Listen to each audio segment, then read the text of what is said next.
Sir Nick went past on his buggy and just waved, and I was like, I'll see you later. And then he went down and he done a bit of a U-turn and came back and he said, where you going? I said, I'm going to go and watch Pulse. He said, okay, jump on. And went down and watched Pulse play a hole or two. And by the time he came back over, I was just sat on the driver's side, and he came back, he was on the radio. What do you want to do now? And he said, right, we're going to go over and watch this match. So I ended up driving the buggy and taking him over to the next match, and I was listening on the radio, and suddenly I was like, I'm driving the captain around here, and I'm just cruising around. So, when we watch the Ryder Cup and you'll see someone like Michael Jordan right in there, that I did that.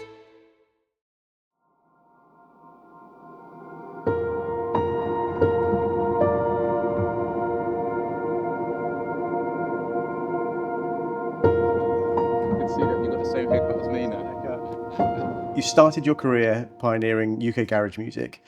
You're a Mobo Award winner, a BBC Radio 1, 1 Extra, 5 Live and BBC Radio 2 presenter. You've played music to millions, from the nightclubs of Iron Apple to performing with a full orchestra at the Royal Albert Hall.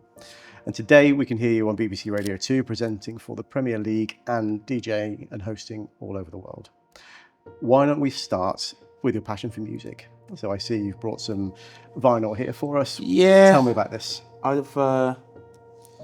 Anyone that follows me on socials will know that I love my music and have quite a vinyl collection, which I've been collecting over 45 years now, most probably, give or take, whatever, who's counting. Mm-hmm. And this is just my favourite album. So I thought I'd bring my favourite album along. It's Prince, Sign of the Times.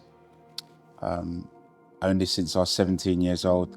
He's just excellence, and that is why I love this album. It says on the back, produced, arranged, composed, and performed by Prince. Very rarely will you find an album with so many tracks on it where one person has done everything. For that reason, I want to applaud and celebrate this man. And what are sort of your standout tracks? Can you pick a track from there? Or? Yeah, there's a few. I mean, the title track, Sign of the Times, even though it was written in 1985, 86, whenever it was written, it's still very apt, even more apt now considering what's going on in the world. I really adore the track Ballad of Dorothy Parker. Starfish and Coffee actually is a track that you performed on Sesame Street, if anyone's old enough to remember Sesame Street. But it's about a school friend of his, or the story was she was autistic, but he writes it at the world through his autistic school friend's eyes. So it's just a powerful song. But it's just it's a brilliant album. And then, the track Adore, which is a straight ballad, it's just brilliant, start to finish. You put it on and you just let it play. The thing, I know this isn't going to be a video about Prince particularly, but I always feel like he's massively underrated as a guitarist as well. Yeah, I mean, which is mad to say, because some people widely regard him as the greatest guitarist ever, and some people don't, and that is underrated. But if you know, you know. Apparently, there's a story that one day someone, Eric Clapton, was performing and he came off stage and someone said to him, what's it like to be the best guitarist in the world? And he said, I don't know, you'd have to ask Prince. So, sticking on music for a bit, we're going to jump around a little bit through some of my good conversations happen like that. So, one of the things that I think not everybody knows about is that you were the head of music for Sir Nick Faldo's Ryder Cup team. Just tell me a little bit about this. How on earth does that sort of thing come about? I mean, that was just the most, I suppose, the loosest job description that has ever existed in the world of job descriptions. He used to run an event called the Nick Faldo series, which was basically a tournament for young golfers. And I, at the time, was doing some work with the Golf Foundation, trying to get golf into inner cities. Someone like me who grew up right in the heart of London, there were no golf courses around, so I wasn't exposed to the game in that way, and just thought it might be an opportunity for us to take the game to the people rather than waiting for the people to come to the game, because some people just don't know it exists. So that's how my relationship with the Golf Foundation started, and Nick Faldo heard about that, and then I went and met him, and I had to do a Q&A with him at the end of one of the sessions, and I just cheekily said, Nick, I know you'd like to be very different and move in a different way from the pack. Why don't you be the first Ryder captain to have a head of music? So that was it, and he went, yeah, we're going to do that. Of course, this is tongue in cheek, right? It was very much tongue in cheek, and he said, yeah, fine, let's do it. And we stayed in touch, and it culminated in me sort of flying out to Valhalla on the official flight with the team, with the players, the support staff, the vice captains, and then having access to the Ryder Cup in Valhalla. That was way above my pay grade. and so the Ryder Cup and obviously the team room is kind of one of these fabled things these days that people don't basically, people like myself and always normally like us don't get to be inside that environment. What was that like?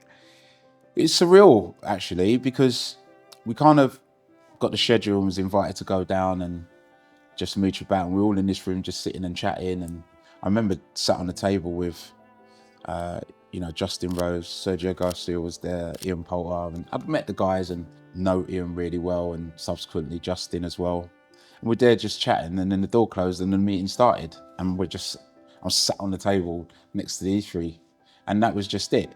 I suppose in my capacity as a DJ and a broadcaster, I've sat in rooms like that before, so it wasn't that I didn't know how to conduct myself or behave, but I definitely felt, this sort of 12 handicapper should not be sat in here with the best golfers that Europe has to offer. I imagine that must be sort of one of those slightly out-of-body experiences going, wow, people don't get to do this. Yeah, and then when the meeting finished and everyone had a drink, and you're like, did that just happen? It's like a dream kind of vibe. But yeah, I still have a good relationship with Sir Nick. Yeah, we message from time to time, and he's working on some new projects. But yeah, that was a very, very special moment in my golf career. But it doesn't stop there though, because tell me about the Sunday. Yeah, the Sunday of the Ryder Cup after the singles. I mean, I say after the singles, I had gone down there and decided that I was going to see everyone tee off, and then I was going to catch up with Pulse and walk and watch his game. So watched everybody tee off. Pulse had gone off, watched the last couple of groups. And then I was walking down the fairway to just go and catch up with Ian's match, like 2 or 3 or 4, whatever ahead. And Sir Nick went past on his buggy and just waved. I was like, I'll see you later. And he drove up, and then he went down and he done a bit of a U-turn and came back and he said, where are you going? I said, I'm going to go and watch Pulse. He said, okay, jump on. So I jumped on the buggy and he was driving, and went down and watched Pulse play a hole or two. And then by the time he came back over, I was just sat on the driver's side, and he came back, he was on the radio. And what do you want to do now? And he said, right, we're going to go and watch this match. So I ended up driving the buggy and taking him over to the next match, and I was listening on the radio, and suddenly I was like, I'm like, right, I'm driving the captain around here, and I'm just cruising around. So now when we watch the Ryder Cup, and you'll see someone like Michael Jordan right in there, that I did that. But it's the whole Ryder Cup thing, isn't it? It's the famous, it's always a club car, and the captain with the earpiece looking whatever it is worried about or positive about things. And again, another one of those real pinch me moments of that I was sat there with the captain, and that was me. It was bonkers. I mean, I was listening in real time on the radio, the broadcast channel, but there was a radio on the buggy, so I could hear some of the comms. So when he was sort of off the buggy, going greenside, when he came back on, I could say, right, such and such has just happened, and not thinking like I'm making myself busy or being vice captain, but I've just heard some information that I think you might want to know. And yeah, that was it. I was just in there, and it wasn't until we got off the course and I just saw a whole host of messages. Please tell me I'm not seeing things. Was that you on the buggy? And I'm like, it actually was. Sat greenside with the team, and yeah, it's bonkers. But like I said, at that stage, I knew and had spent quite a bit of time, good time around a lot of the players. I played a practice round at at the Dunhill Links with Ian and Justin and Nick, just the four of us at Kings Barnes. I spent good time with them, you know. Okay, so I can't let that one go either. So there's you, Justin Rose, Ian Poulter, Sir Nick Faldo. Yeah. At Kings Barnes. Yeah. Just the four of you? Yeah, Ian and I played against Justin and Nick.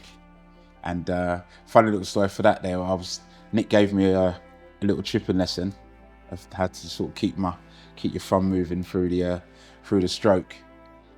Ian and I had won the match, and when I went to go and collect my money, Nick said, "Yeah, that can pay for your chipping lesson," which I thought was actually, I've done that a few times to people. So, but no, he's always been like really kind to me. I used to run a charity golf event at Stoke Park called the Spoony Classic, and Nick called one day, he was in town, and he said, "You know, I heard this event, can I come?" And he came and sat on my table. And doing an event like that, to have someone as highly and widely regarded as he is endorsing your event, I would never ever have imagined that. Because I grew up sort of being a lover of sport, seeing golf on the TV, and you know, Nick Faldo was one of the names that I remember. Even though I never played golf and I didn't know anyone that played golf, I definitely knew about Nick Faldo.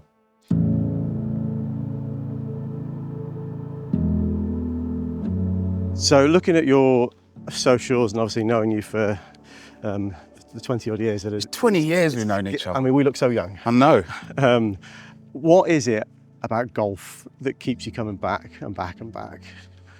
For me, I think there's a few things. As I've sort of got older and you have a greater appreciation of life, there's so much beautiful things about golf, the people you meet, the places you go. I've loved that, but I think it's the challenge. No 2 days are the same at golf. In fact, no 2 holes are the same. You play it in the morning, you play it in the afternoon, it could be completely different results. And I just love the constant challenge of trying to keep better and keep improving. It's a nice metaphor for life, really, I find. Because you're a big football guy as well. Yeah. So what's the difference for you in sort of being part of a team and the individual part of it as well? So I actually started playing. It's a funny thing, because that was the primary reason I started playing golf, because when the DJing career it took off, and on any given sort of Friday night or Saturday night, I could have been anywhere in the country, getting home all hours of the morning, not really conducive to playing football. And then I needed to find something that I could go and do on my own, or at least not need 21 other players, and golf became that thing. So not only did it tick that box and fill that void of having something competitive to do, it was a new challenge. So very fond memories of starting out, being a complete novice, having a big tour bag, carrying 18 holes with 24 golf balls in it, and being happy if you finished a round with any. So you can clear this up for me as well. So we've been doing our research like good interviewers, but there's 2 different stories that I've seen as to how you started golf. Yeah. One of them is that you were playing crazy golf in Barbados, and the other one is sort of a more normal start like everybody else gets. Please tell me it's the Barbados one. It was the Bahamas. Bahamas. Yeah, it's the Bahamas at the Atlantis Hotel in the Bahamas, and unbelievable. I mean, it was just staying there, and went out one day and thought, oh, this is fantastic, and came home and spoke to a friend of mine called Justin James. I called him JJ too, the other JJ. And I started telling him about our holiday, and he said, you know, I used to play county golf. And he was the first person that took me to the driving range. There used to be a driving range for all those that live in London at King's Cross many, many moons ago. And that was it. Hooked, line and sinker. You mentioned the golf day as if it was like a small thing.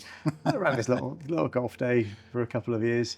So this is the Spoony Classic. So I had the privilege of attending, I don't know how many of these, 4 or 5 or something. And thank you so much for your love and support. It was amazing. Not at all. So literally there were, at that point in the year, the Spoony Classic was the day that I look forward to the most. I've actually, the couple of caps that I've got How here. beautiful. So the one, the JL one on the side there, that's dated 2007. This one was 2010. I have no idea what happened inside. For me, it was one of those things means that if you remember it, you weren't at the golf day properly. So tell me about Spoony Classic. What are your sort of memories for it?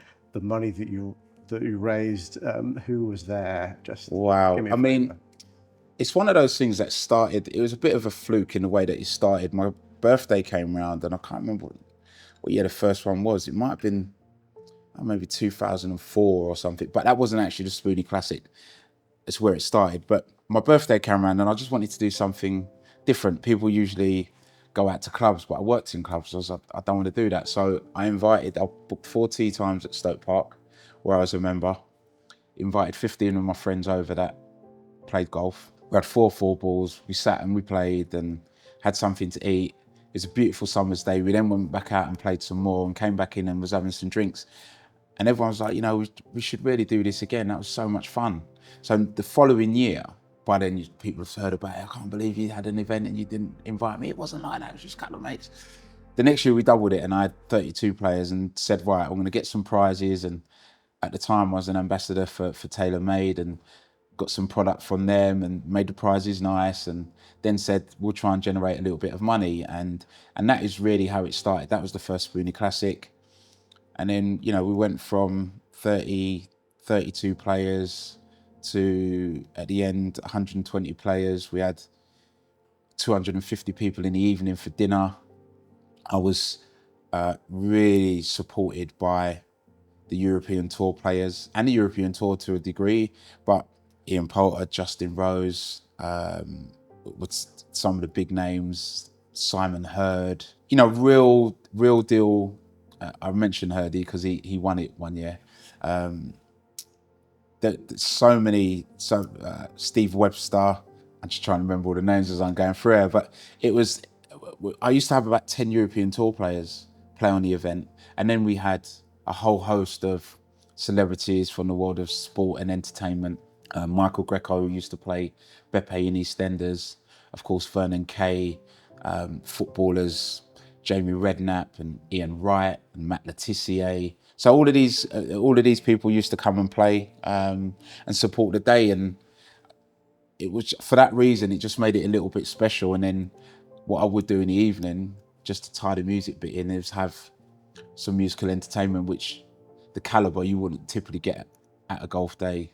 Craig David, Soul to Soul, Lamar, come down and perform on stage at the event. And yeah, it was a nice date in the calendar. It was a nice date in the calendar. It was phenomenal. So from my, I don't remember the dates that I started coming, but I remember the first one must have been fairly early because it was before like a dinner thing.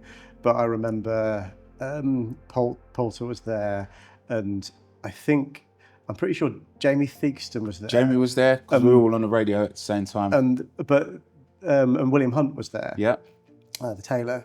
And Taylor is underselling him massively, but I'm pretty sure that Jamie Theakston bought the Union Jack trousers that William Hunt had made for Poulter at the Open. Was that right? Yeah, so that was, those famous, iconic trousers that Ian Poulter wore at the Open Championship at St Andrews were sort of designed and made by William Hunt, and then they were auctioned off in the evening.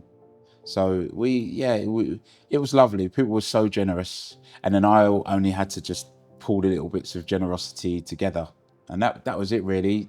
Winnie and I ran the whole thing. There wasn't an events company. On a Sunday night, we'd typically go up to Stoke Park and go through all the start sheets and do all the scorecards, and it was just he and I get all the flags out and all the team markers. And so I remember, let's just give people a flavour of obviously by the time we got to the end of this, there was some serious money that you were raising for charity then. So do you remember the I can't even remember the amounts, but I know, considering it's 10, 15 years ago, we were grossing over 100 grand. We weren't netting that because it was a very expensive event to put on, but like I said, all of the proceeds went to the Golf Foundation, and hopefully it made a bit of difference. I'm sure it did. Well, I remember obviously seeing how much it meant to you. So I remember being sat on the table with, I think it was with Willie Thorne and Mark Rowe and Rowie. See, look, you're just saying all the names. Though I was lucky enough to be in a group with that day, and Vernon was hosting. But I remember the total came in. I remember seeing you stood behind him in tears with what it meant, and it was just. I mean, let's talk about the pinch me moments. That's one of mine. Yeah, could you, it's that kind of one. If anyone has a party, birthday party, you always have that bit of nerves that what if nobody turns up? And putting on an event like that, even though I know that people would come, you just never know how it's going to go. And yeah, my expectations were exceeded somewhat.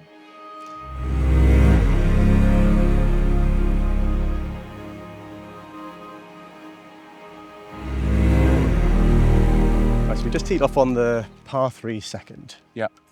What happened on the par 3 fourth at Turnberry?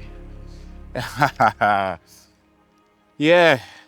Went out there. Playing for a few days up there with Pete Brady, the Jude Brady Foundation, sort of charity event that we do every year. And the day before, I managed to get a bite on my hand, and I couldn't play. So we've gone out the next day, and I was like, okay, the swelling's gone down.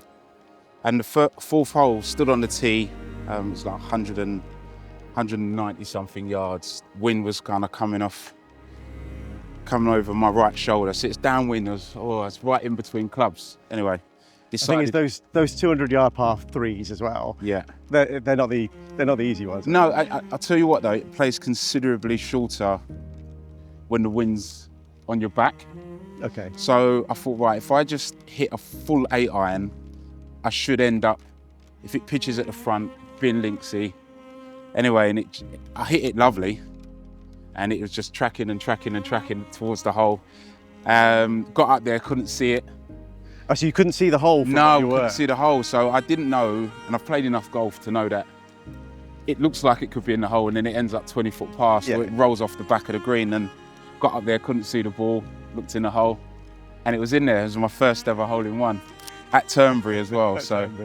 Yeah, what a stadium to do it in. Oh man, well it's that whole thing, isn't it? That you walk up and like, I'll have a little look in the hole. Yeah, like, we've all been there. We've all been. I mean, I've looked in the hole many times, and it's been in the back bunker.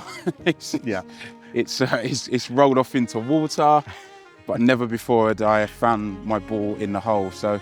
That was lovely. So in what, 25 years of golf? Yeah, just under that. I've been playing now, 25 years, give or take. Yeah, first one. Huge. Been really close a few times, but that's the first one, and the most unlikely one, because, like I said, it wasn't really a pin that I felt you could get out. Links golf's so difficult in that way. So tell me about then Golf Roots and the charities, and so why were you doing that? What was your motivation to raise that money? Because I fell in love with the game of golf and just felt it was a little unfair that there's some people that just won't be exposed to it. They just won't know this exists. So my plan was to just try and take the game to people that wouldn't know about it. Whether they played or not would have been up to them, but at least they knew it was out there. So what is it about golf that you think that, so you were born in Hackney, right? Yeah. So growing up in Hackney, why do you think golf's important to bring to inner city kids? I think to young people, there's so much about the way the game's played, the integrity of the game, to be successful at it, how you need to, and when I say success, there's different ways of measuring success, but having sort of drive and focus and determination and a will to practice and a will to improve, all of these qualities are transferable into life. I think the respect that you have for your playing partners, even though we'd be playing against each other, if you hit your ball in the trees, I'm going to come and help you look for it. How we call fouls, or we are honest, or we should be, with our counting of our scores and our shots. And I just think there's so much great about the game, and that's before you start traveling to parts of the world that I never would but for golf. I said earlier, I've played a few times at the Dunhill Links in Scotland, and you know that coast, that part of the world is just it's just beautiful. I stand on the tee. I think it's the 16th tee, it's a par 3 at Kingsbarn that goes over the water. Like 15th or 16th, I think it's the 16th. And it's just spectacular. You're just on the edge. You're right on the edge of the country, hitting off the country, back onto the country. It's just, yeah, you know, someone from an inner city, you just don't see stuff like that. So is that the thing about golf generally? So I find it fascinating, the contrast between your sort of early career nightclubs and then the complete opposite of that being golf course. Just talk to me about that a little bit. I mean, that was also one of the things when I first started playing golf. It was largely because the DJing had taken off. I would always played a lot of football. The weekends came and I was out gigging, so I was getting in at 5, 6 o'clock in the morning. Then it's not conducive to good football, having 2 hours sleep and then getting up and going and run around. I then couldn't train in the week as much as I wanted to because I might have been traveling, not in the country, on the road somewhere else. So I just needed something else to do, and another game, another sport, another challenge, and golf kind of became that. But what I found when I started playing and I was actually walking on the course, that this is the perfect antidote for being in the dark, in smoky environments. At the time, people used to smoke. Now I was going for a walk 2 or 3 times a week, 5 miles in complete fresh air. Perfect for someone who spends so many hours, like I said, in a dark, smoky environment. Well, I guess, and sort of now in this day and age, you can.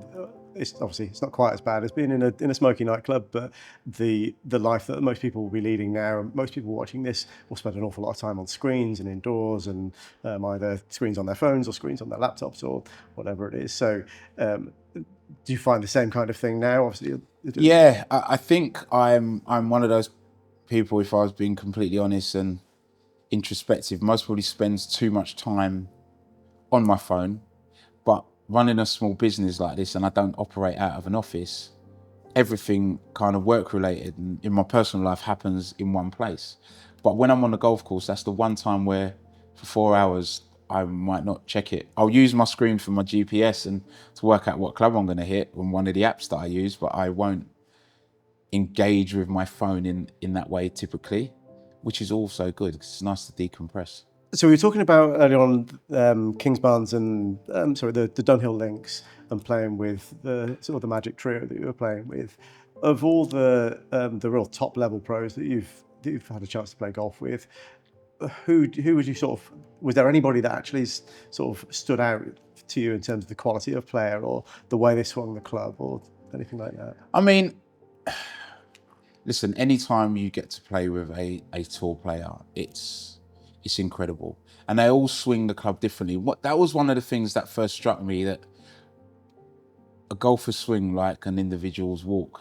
They're all unique, but they will all get you to the same destination.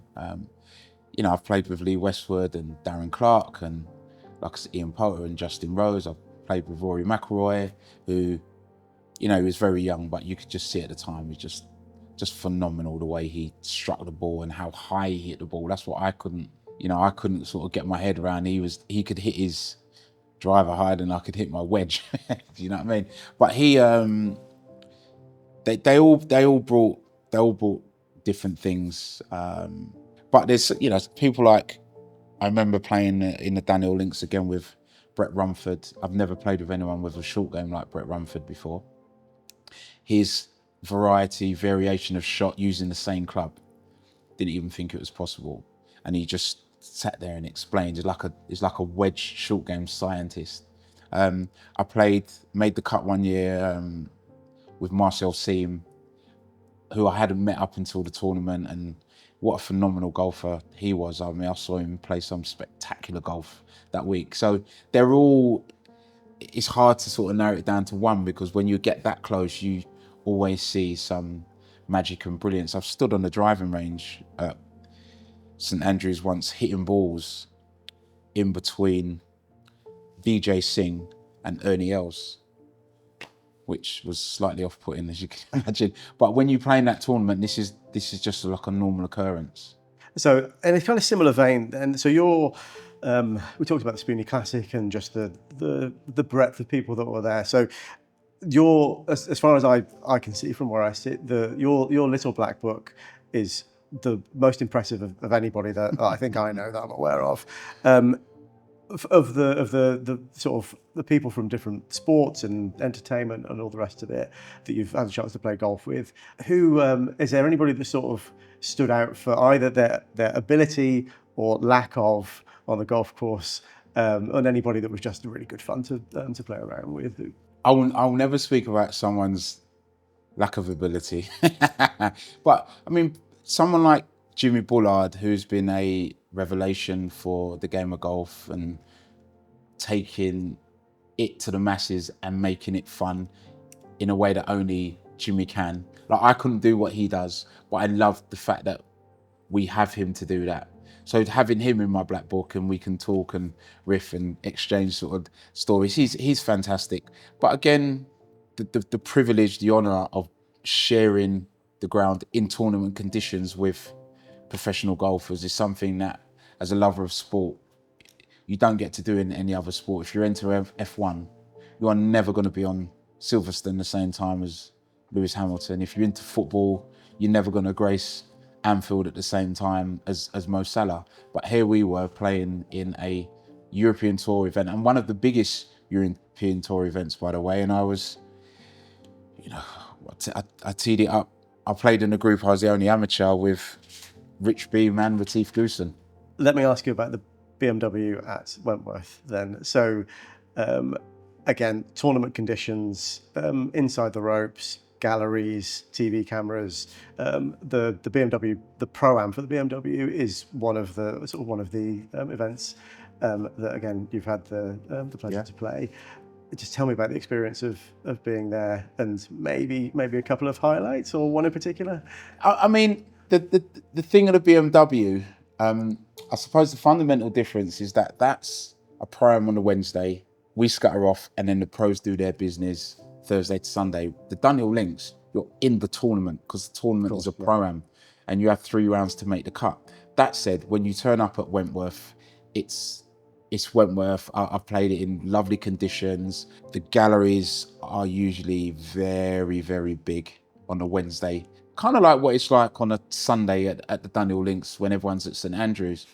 But the last time I played, I actually won the nearest to pin competition throughout the whole day, which was quite cool. I didn't actually think it was that close, but I must have got a little bit lucky.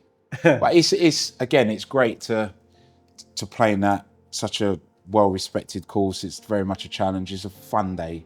So I've had the honour of playing not in any of those kind of conditions, but playing the West at Wentworth a couple of times, and I still get nervous on the first tee. Do those first tee nerves go? Oh wow, the first tee.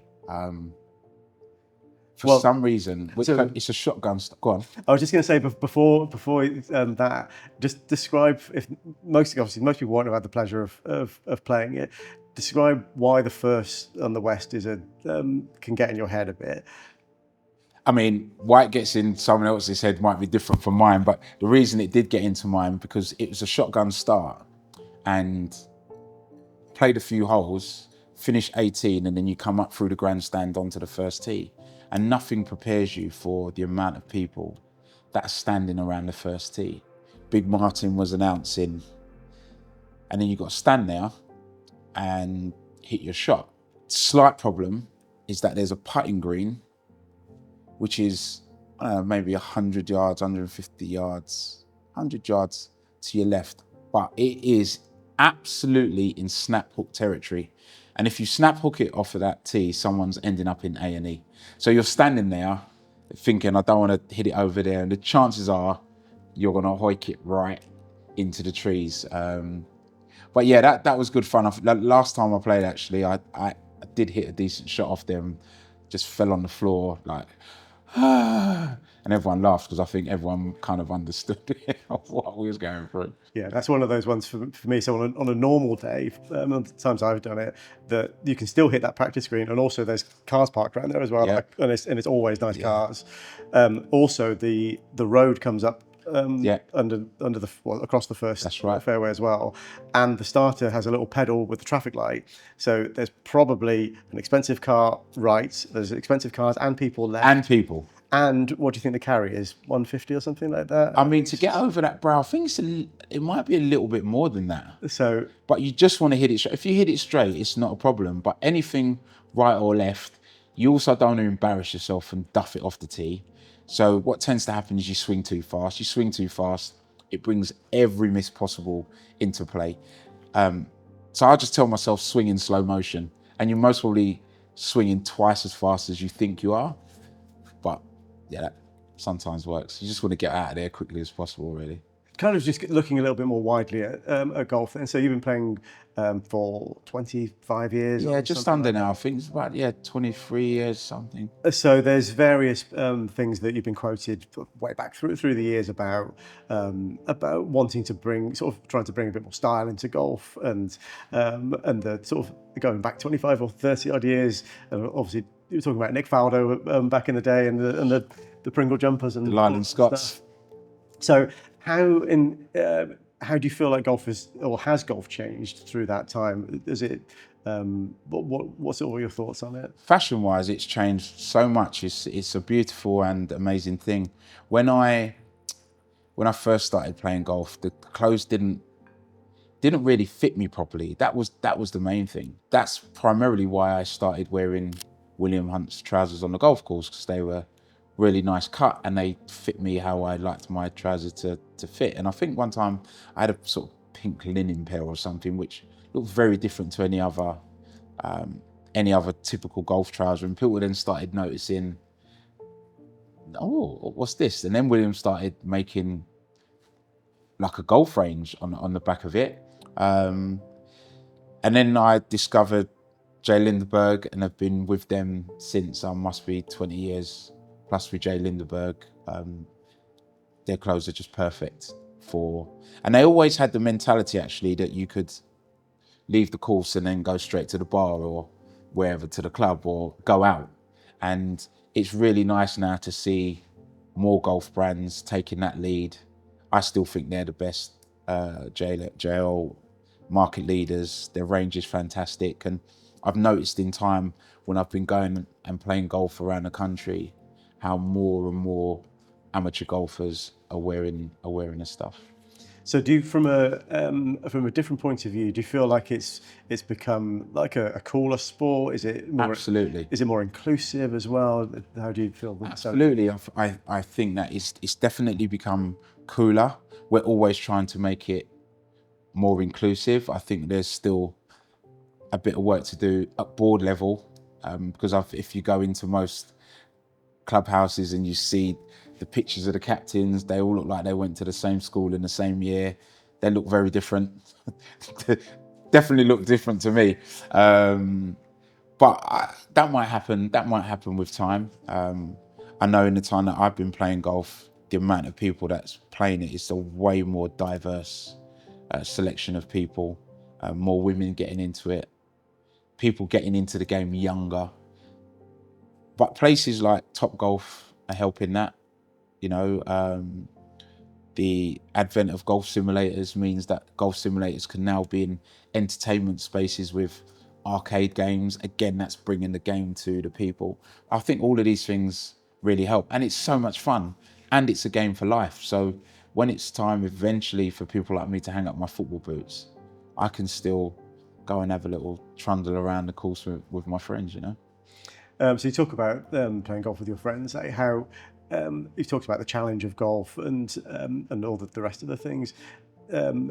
Is it like an outlet or a time that you can spend time with friends as well? Is that absolutely. It's a beautiful time for that. And I suppose if you meet up with your friend for dinner, or you go to a bar and it's quite noisy, you've been out on the golf course, you're going to be there for 4.5 hours. It's a great way to have a chat and catch up and do something that you all love doing, with a little side bet as well. Absolutely. Keeps it interesting. Matters more when there's money on it. But loads of my friends play. And even when I moved to Bedford and I didn't know many people up here, it's been a great way to meet new people and hang out and do different things. And, you know, there's a massive Italian community at my home course, Bedford and County, and I'm learning to speak the odd Italian word. Okay, just the swear words. Yeah, just the swear. They translate in any language, don't they? The swear words. Yeah. So through the years, so we're 20 years. So you're our first and obviously longest serving ambassador that we've had. So I've got a couple of pictures that normally reside on my office wall at home. So so the one on the left, I know the date in this one because of the trolley. So we made a bright red trolley for you then to mark Liverpool winning their 5th European Cup in the Miracle of Istanbul in 2005. So that's you and I and Vernon Kay playing at Stoke Park back then. And actually, the one on this side was that very day. So basically, that's a picture of you and Sam Torrance. Yeah, sure. And then some spotty 20-something in the background. That is obviously me. So in the sort of the intervening years, obviously we've been developing products that whole time. You've owned pretty much all of them in various guises. What is it about our products that you like in the short? I think the obvious thing will be to mention the styling and how it looks. However, what we know about golf is function is the primary need. Even though things look good, it needs to work. And there have been times where we've been out on a course and you get distracted and my trolley goes up a hill, a side hill, and it's on one wheel where everyone else's trolley might fall over and this one stays up. And the odd occasion when it has fallen over, I know that it's robust enough, I just put it back up and it just rolls on like nothing's happened. And that perfect combination of form, function and aesthetic is what I always get when I think of a Stuart golf trolley, and never lets me down. Very good to hear. So, I mean, it would be, obviously I've mentioned Liverpool already, so today we've presented you with your brand new one-of-one special custom Liverpool trolley with 20 on it to signify the 20th title. Remember you sent me that message after the Spurs game? Can I have a Q follow with number 20? So. Oh my God, you guys are incredible. It's crazy to think 20 years ago when I saw the first Stuart golf trolley and it was like nothing else out there, and 20 years later it's still like nothing else out there. Well done to you, man. Well done. No, that's special. And that's just wow. I don't know what to say. So we were both lucky enough to be at the game when last season when Liverpool won the league, and I had a text message from you, which is under a selfie of you in the Anfield Road, and weren't you, with a massive grin on your face, saying, "Can I get a Liverpool trolley with a number 20 on, please?" So we've come through on that for you today. So thank you. You're welcome. I'm jealous actually. I want one for myself.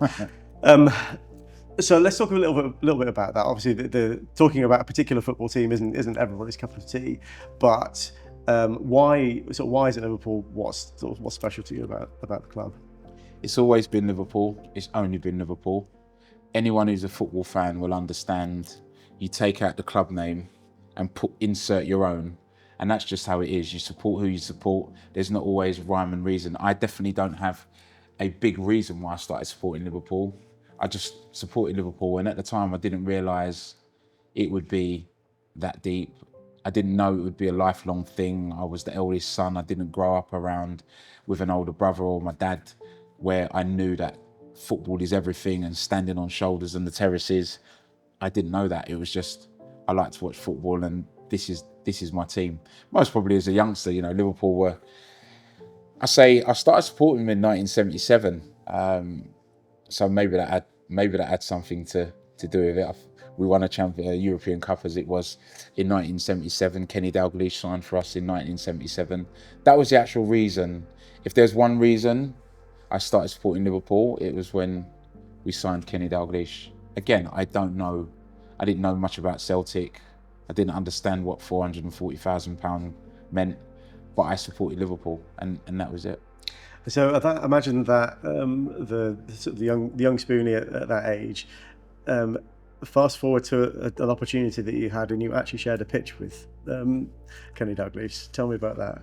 I mean, that was a surreal moment because I started supporting Liverpool because of him.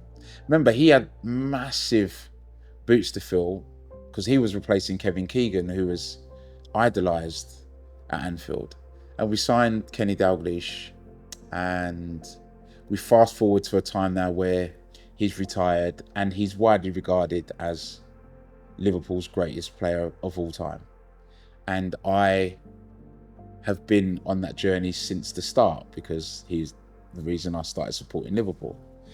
And there was a five-a-side sort of pro-am tournaments that used to happen every summer called the Soccer Sixes, and I played at Chelsea and at West Ham.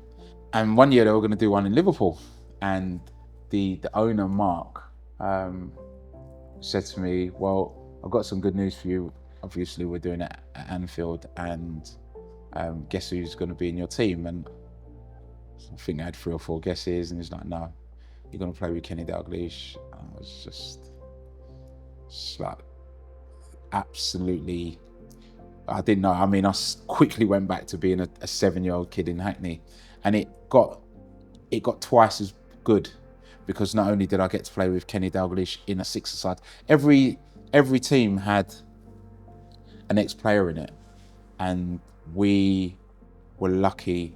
I was doubly lucky because not only did I have Kenny Dalglish in my team, I had John Barnes in my team as well, and that was it. It was, look at my face now. Still, yeah. So I played at Anfield with Kenny Dalglish and John Barnes. As well as the vinyl, there's another couple of items on the table here. Just tell me what these are. So this golf ball is the golf ball that I had my first, so far, and only hole-in-one at Turnberry. See, that's the Jude Brady logo. And there's my own little markings on the ball. And I keep this on my mantelpiece at home. Very, very proud of this. Very, very proud of this. Hit a lot of golf shots to get this. I feel like I've earned it. I think I'll have another one, but I do admire the confidence of my first hole-in-one. Yeah.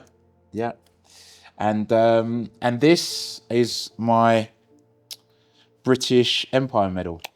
So before we actually have a look at it, like, why would somebody receive one of those? So in the honours list, I'm not going to go through the whole, but the most common ones, the OBE, the MBE, obviously people get knighted for their services to the country, representing the country or the empire as it is. And I was awarded one in lockdown. I started streaming as much to give myself some focus and direction, because the days and the weeks were just blending into each other, and I was used to being out clubbing or being on the radio. And so I started streaming. I had to set up at home and managed to raise some money, which we again donated to charity, and I got that medal for my services to music and to my community during COVID-19, which is incredibly special. Thank you. Just let me show me the medal. These are some of these things that I mean, I'd love to think I might, but I'll never be in line for something like this. I wouldn't have thought. So that's incredibly special. So this was the King's first. That was his first one. Yeah, it's his first one actually. Yeah, that's very special. So did this sit alongside the hole-in-one ball? Yeah, the ball sits up there. Two great achievements. I don't sort of.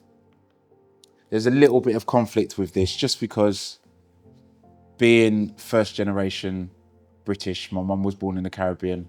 My mum was born in St Kitts. My dad was born in Antigua, and they are very much Windrush generation.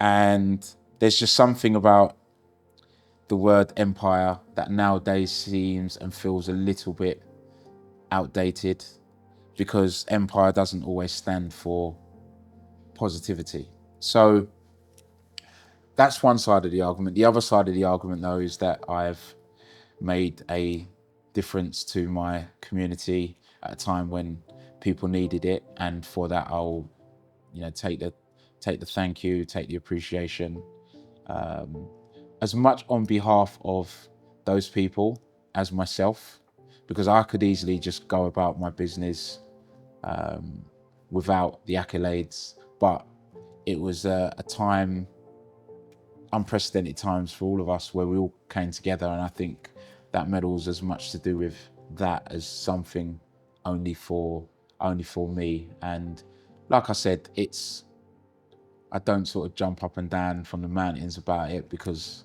that word just is a little bit awkward. I'm putting it mildly, but here we are. Yeah, of course. Well, I mean, I think everybody would recognise that, but equally, from, like I said, from your point of view, there was the lockdown live streams that you were doing and the money that you raised for that. But we've already mentioned the hundreds and hundreds of thousands of pounds that you've raised through other means and all the rest of it.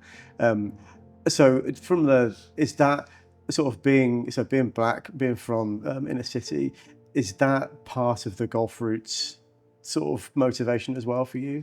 Yeah, some of the points, they're multifaceted. They don't just serve one purpose. I think seeing someone who was brought up from an inner city, who doesn't come from a golf background, definitely wasn't a privileged background, now embarking and operating in a world that people think is for the rich or for the wealthy or for aristocracy or the establishment. I'm definitely not any of those things. And maybe what I'm saying to any other young person, black or white, actually isn't a thing of colour. It's actually a thing of class, if I may. Mm-hmm. That as working class people, whether we are in Handsworth, whether we're in Chapeltime, whether we're in Moss Side, whether we're in Brixton, Clapham or Hackney, that actually that guy is one of us. He looks like one of us. He sounds like one of us. He eats what we eat. He went to a school like we went to. His friends are like my friends. He's kind of like me. And he plays golf. Why can't I? I had the phone call, and at first I thought the phone call was a hoax, because you do. I had no reason to think that I'd be awarded something like that, and got off the phone, and immediately the one person that I wanted to phone would have been my mum, and my mum's no longer here. And whilst I was thinking about how proud she would have been, again, that helped make my mind up to accept it, because someone like you or someone like my mum being proud of the achievements of someone that they know is also another reason to accept it, because I feel that we're taking it on behalf of a whole host of people, and even though you might think that, well, I don't have much in common with Jonathan's mum, but you're both associated to me in different ways. You both mean a lot to me in different ways, and I feel that about both of you too. So if I get a win, you feel like you get a win as well. You go, that's my friend. I'm proud of him, and that's a reason to get it. Yeah, and I think that's the thing. It's most kind of sort of basic level. That's the core of it, isn't it? It's something that, and especially I imagine for your mum and dad, being part of that wondrous generation, to imagine that their son would be awarded something that's by the establishment. Then I think that's incredibly special. And for all of those people that listen to any of the streams during lockdown, again, they were a part of that win, because it was a collective, very much a team effort.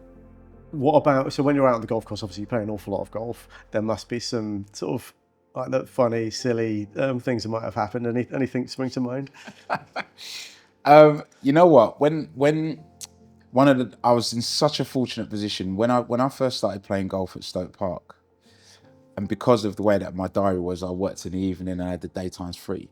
But in the daytimes, that's when all the better players would play midweek and they'll be up there. So I played a lot of my early golf with scratch golfers.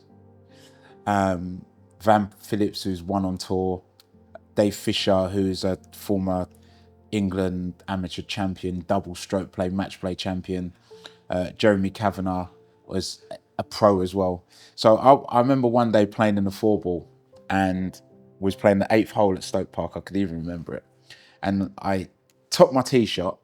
So I was hitting my I didn't quite toe. I didn't catch it. I hit my second shot. There's a sort of stream that runs across the beginning of the 8th fairway, and I hit it just the other side of that, and went to hit my second shot to the green, and somehow managed to sky it with my wood, and it popped up like a trick shot, and it literally went up in the air and landed straight back down. And the boys were in stitches.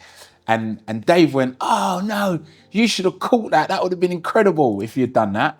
It was like, "Oh, you're never gonna do that." So I stood over to hit the shot again, and hit the shot, and exact same thing happened. The ball popped up, and I dropped the club and just caught it and put it in my pocket. And they were like, "No way!" Like it was the best worst shot I've ever hit. I've never done that again. I don't know how I did that, but yeah, that was quite funny. But yeah, I owe a lot to those guys because, like I said, my game improved, which you wouldn't have told from those 2 shots, but my game improved exponentially because I was playing around better players. Fantastic. Jonathan, Spoony, it's been an absolute pleasure. Thanks for having me, buddy. Thank you so much.